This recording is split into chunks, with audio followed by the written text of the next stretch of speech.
বিধানসভা আমাকে দেখলে পালায়। আমরা মাত্র 70 জন ছুটে পালায়।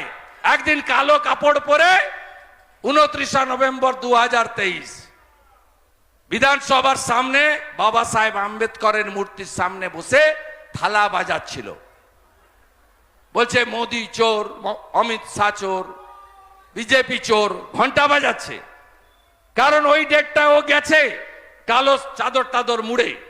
কারণ ওই দিন অমিত শাহজি এসেছিলেন কলকাতায়, বলছে শুভেন্দু এবং এমএলএরা তো ওখানে আছে, আসবে না, ফাঁকা মাঠে গোল দেব। আমি যেই টিভিতে দেখেছি ওখানে বসে ঘন্টা বাজাচ্ছে।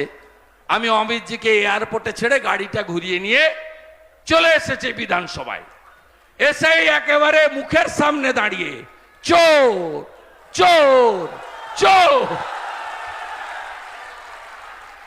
মমতা মানে যে